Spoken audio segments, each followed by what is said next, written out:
So hello everyone. आज का topic है पॉलिटी का directive principles of state policy. Past year papers को एनालिसिस करने के बाद हमने ये पाया है कि पॉलिटी के कुछ कोर एरियाज़ हैं जहाँ से क्वेश्चंस हर साल बनते हैं। उनमें से एक मोस्ट इम्पॉर्टेंट कोर एरिया है डीपीएसपी। ठीक है।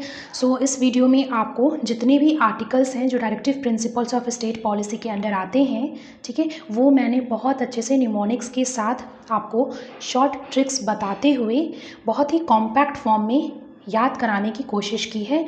इस टॉपिक को बहुत अच्छे से रिवाइज करके एंड पढ़ के एंड लर्न करके ही आप एग्ज़ाम हॉल में जाइएगा। सो स्टार्ट करते हैं। सबसे पहले directive principles of state policy क्या है। डायरेक्टिव प्रिंसिपल्स जो हैं एक तरह से स्टेट के लिए एक गाइडिंग प्रिंसिपल्स की तरह काम करता है। ठीक है, तो चलिए इसमें आर्टिकल्स हैं आपके 38 to 51 एंड ये बोरोड है आयरिश कॉन्स्टिट्यूशन से। सो फर्स्ट आर्टिकल है आर्टिकल 38। इसमें वेलफेयर की बात की गई है। वेलफेयर किसकी? सोसाइटी का, पीपल का। एंड वेलफेयर कैसे आएगा? जब हम सोसाइटी में सोशल ऑर्डर को स्टैब्लिश करते हैं। ठीक है, एंड सोशल ऑर्डर कैसे आएगा? जब उस सोसाइटी में जस्टिस प्रिवेल करेगा। एंड जस्टिस आपको पता है 3 टाइप्स के होने चाहिए, है ना? Social, economic and political. तीनों जस्टिस अगर एक सोसाइटी में प्रिवेल करती है तो सोसाइटी में सोशल ऑर्डर देखने को मिलेगा एंड इस तरीके से लोगों का एंड सोसाइटी का वेलफेयर हम सिक्योर कर सकते हैं। ठीक है, सो आर्टिकल 38 जो सबसे पहला है वो वेलफेयर की बात करता है। वेलफेयर ऑफ द पीपल वो कैसे सिक्योर होगा? सोशल ऑर्डर को इंश्योर करके। और सोशल ऑर्डर इंश्योर होगा मीन्स कि सोसाइटी में जस्टिस जो है वो प्रिवेल कर रही है। सोशल, इकोनॉमिक एंड पॉलिटिकल तीनों तरह की जो जस्टिस है उस सोसाइटी में देखने को आपको मिलेगा। ठीक है, एंड जो सेकेंड पार्ट है इसी आर्टिकल में दे रखा है कि वेलफेयर कैसे प्रमोट करेंगे आप? जब उस सोसाइटी में जो इनइक्वालिटीज़ हैं वो काफ़ी कम होंगी। ठीक है, इनइक्वालिटीज़, ये जो डाउनवर्ड जो एरो बना है इसका मतलब होगा मिनिमाइज़ करना। ठीक है, सो इनइक्वालिटीज़। अब इनइक्वालिटीज़ किस में मिनिमाइज़ करने की बात कर रहा है ये आर्टिकल? इनकम में, अपॉर्चुनिटीज़ में, स्टेटस में एंड फैसिलिटीज़ में। इसको याद करने का ट्रिक है इन्फोसिस। ठीक है, देखिए जो भी कैपिटल लेटर्स में लिखा है उसके आपको मैं बता देती हूँ। I stands for income, F stands for facilities, O stands for opportunities and S stands for status. ठीक है, तो इस तरीके से आप इन्फोसिस को ध्यान में रखते हुए इनइक्वालिटीज़ कहाँ कहाँ नहीं होना चाहिए सोसाइटी में आप याद रख सकते हैं लंबे समय के लिए। ठीक है, जैसे आपको पता है ना इन्फोसिस एक कंपनी है जो काफ़ी ज़्यादा लोगों को एम्प्लॉयमेंट देती है। उससे क्या होता है? लोगों का वेलफेयर होता है। ठीक, तो आप इस तरीके से इसको याद रख सकते हैं कि मिनिमाइजेशन ऑफ इनइक्वालिटीज़ की बात आर्टिकल 30 में की गई है। और वो इनइक्वालिटीज़ कहाँ कहाँ कम करना है? तो इन्फोसिस में कम करना है, मीन्स कि इनकम में, फैसिलिटीज़ में, अपॉर्चुनिटीज़ में एंड स्टेटस में।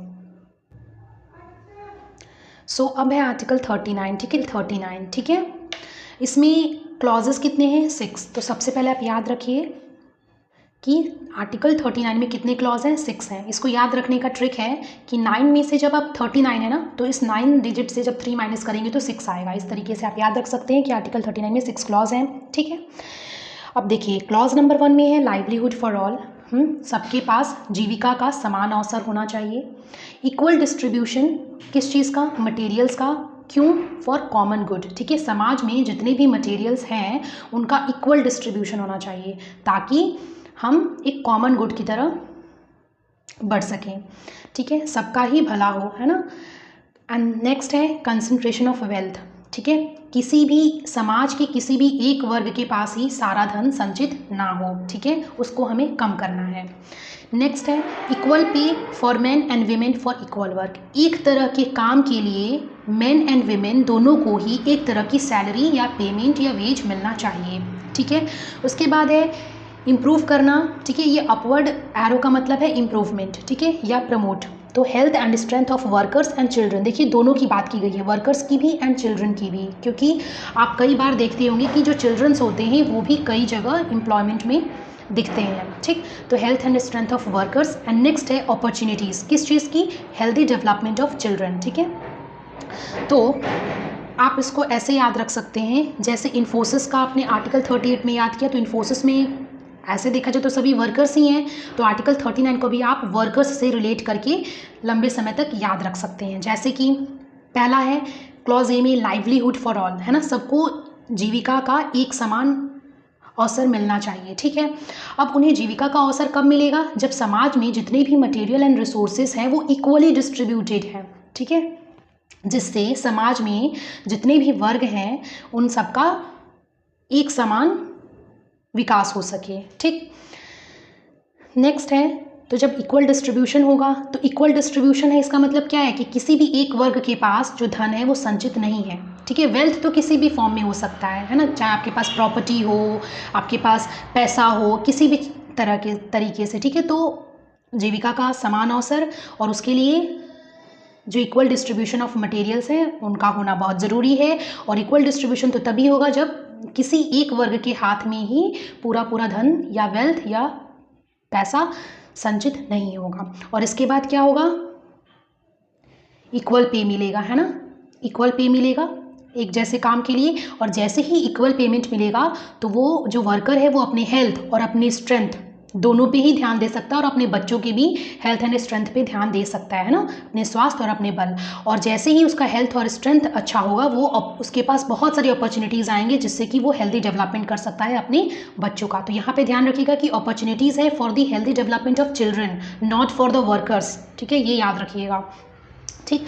तो इस तरीके से आप आर्टिकल 39 को ट्रिक से, वर्कर्स के ट्रिक से याद कर सकते हैं। इसमें 6 क्लॉजेज हैं। पहला क्लॉज लाइवलीहुड के बारे में बात करता है, दूसरा आपका equal distribution of material resources के बारे में बात करता है, तीसरा आपका मिनिमाइजेशन के बारे में बात करता है, कंसंट्रेशन ऑफ वेल्थ का, चौथा आपका ये बहुत इंपॉर्टेंट है, ये 39D, ये काफ़ी इंपॉर्टेंट है, ठीक है, equal pay for equal work for both man and women. And जो ई है वो है हेल्थ एंड स्ट्रेंथ की बात करता है, वर्कर्स एंड चिल्ड्रन दोनों की। एंड एफ बात करता है अपॉर्चुनिटीज़ की for the healthy development of children, ठीक है। नेक्स्ट है आर्टिकल 39A, ये काफ़ी इंपॉर्टेंट है, ठीक है, इस पर स्टार भी लगाया है। तो आर्टिकल 39A में इक्वल जस्टिस को प्रमोट करने की बात की गई है, ठीक है, and equal justice and free legal aid to the poor, ठीक है, ये दोनों की बात की गई है। तो इक्वल जस्टिस की बात article 39A and free legal aid की भी बात to the poor article number 39A में की गई है। आप इसको ऐसे याद रख सकते हैं जैसे कि अभी आपने प्रीवियसली आर्टिकल नंबर 39 को याद किया जो कि वर्कर्स के बारे में था।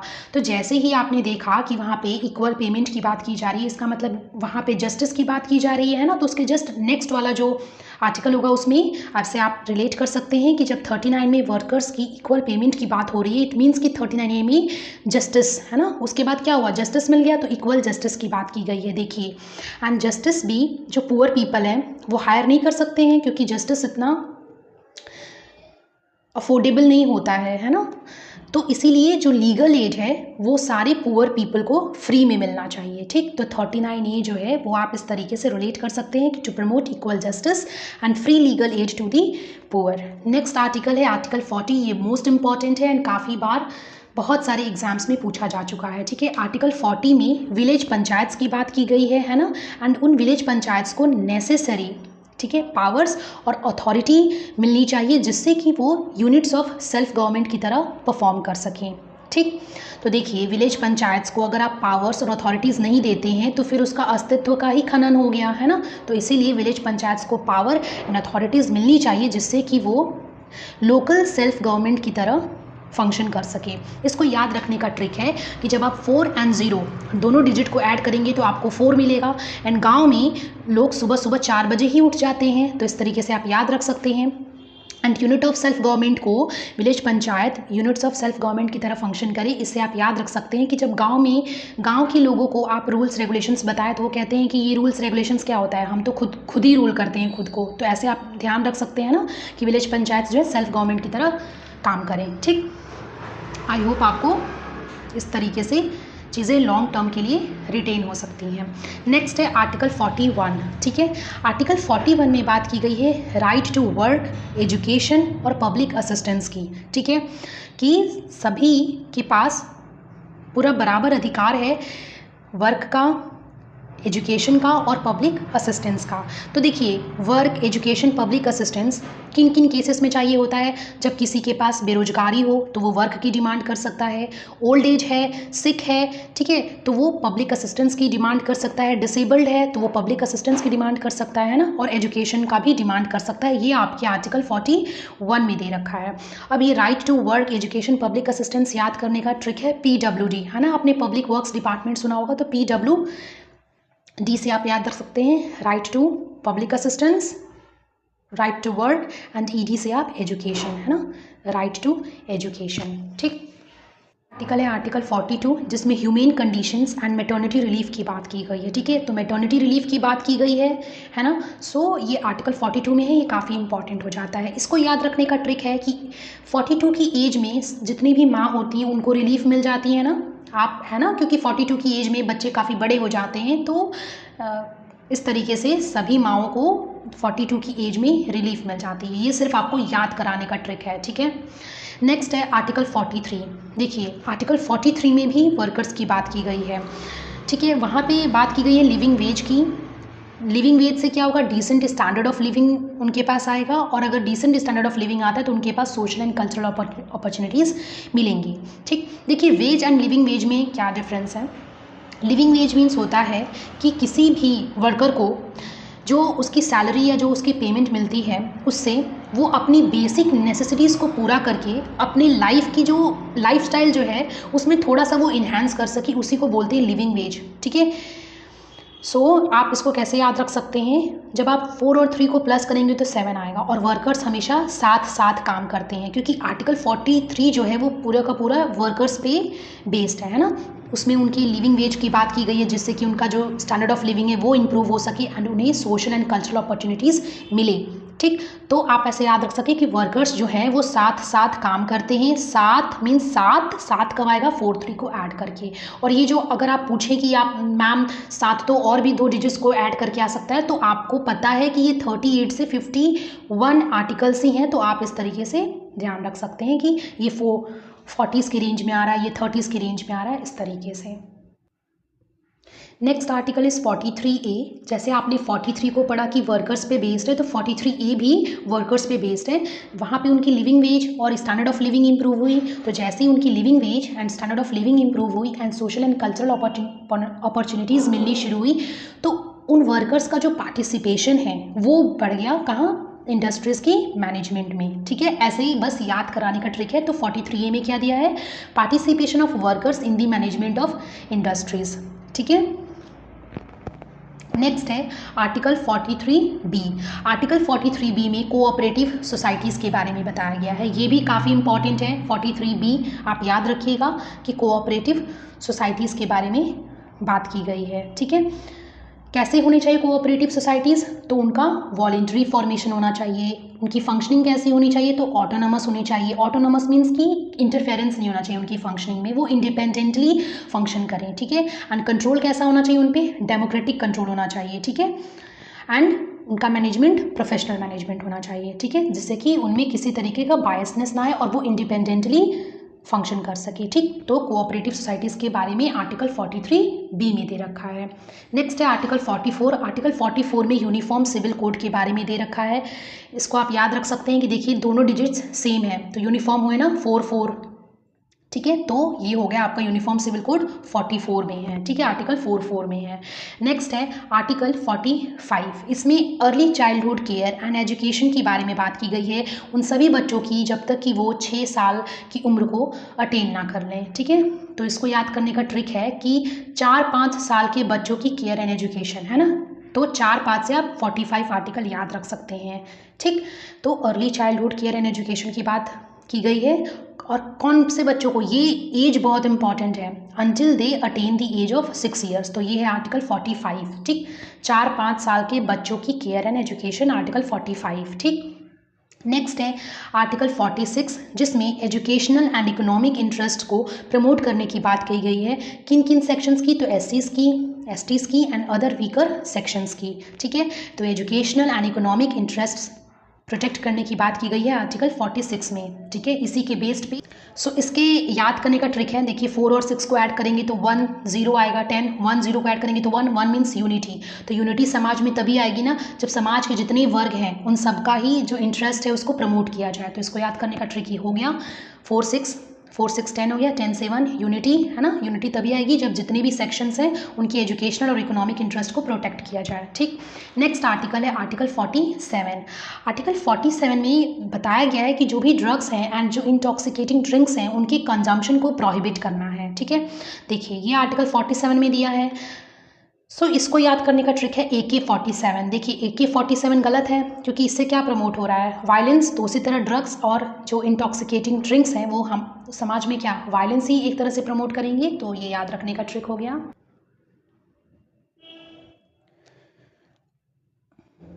Next is article 48। आर्टिकल 48 में एग्रीकल्चर और एनिमल हस्बेंड्री की बात की गई है कि एग्रीकल्चर एंड एनिमल हस्बेंड्री को मॉडर्न एंड साइंटिफिक लाइंस पे किया जाए, ठीक है। इसको याद रखने का ट्रिक है कि 4 और 8 को आप प्लस करते हैं तो 12 आता है। 12 मीन्स होता है 12, है ना। 12 को हिंदी में 12 कहते हैं। तो आप ऐसे याद रखिए कि बार बार खेती करना होता है ना, बार बार खेती की जाती है या जो भी है। तो जैसे आप बार बार याद रखेंगे तो बार से 12 आएगा, 12 मीन्स 4 8 48। तो आपका एग्रीकल्चर और एनिमल हस्बेंड्री जो कि मॉडर्न एंड साइंटिफिक लाइंस पे की जानी चाहिए, इसकी बात आपको आर्टिकल नंबर 48 में की गई है।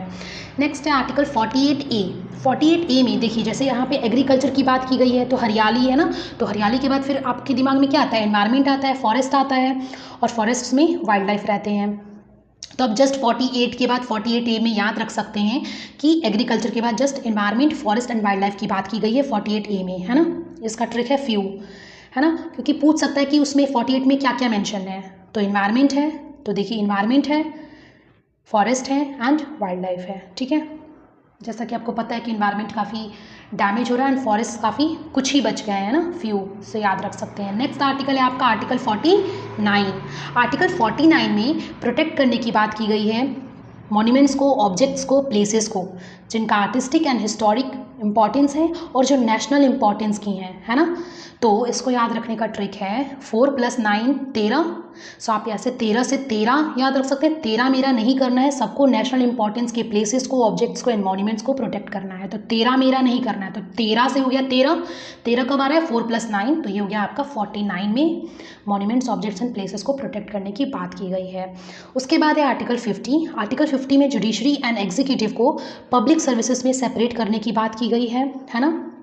सो आप याद रख सकते हैं कि 50 की उम्र में सेपरेशन हो जाता है, बस याद रखने का ट्रिक है ये, 50 की उम्र में सेपरेशन। तो आर्टिकल 50 में जुडिशरी एग्जीक्यूटिव का सेपरेशन है, ठीक है। नेक्स्ट है आर्टिकल 51 जो कि लास्ट आर्टिकल है DPSP का। इसमें इंटरनेशनल पीस एंड जस्टिस की बात की गई है, ठीक है, इंटरनेशनल पीस एंड जस्टिस। इसमें कुछ आर्टिकल्स लिखे गए हैं जो कि किस किस अमेंडमेंट से ऐड किए गए हैं, ठीक है। ये भी काफ़ी ज़्यादा पूछा जाता है, तो मैंने एक जगह नोट डाउन कर दिया है, आप देख सकते हैं। देखिए 42nd अमेंडमेंट एक्ट से आर्टिकल आपका 39F, article 39A, 43A and 48A add किया गया है। तो आप इस तरह से थोड़ा देख सकते हैं कि 42nd से जितनों में A लगा है वो सब 42nd से ऐड किए गए हैं ना, एक्सेप्ट 39F, है ना। तो आप इसको याद कर लीजिए 39F, 39A, 43A, 48A, ठीक।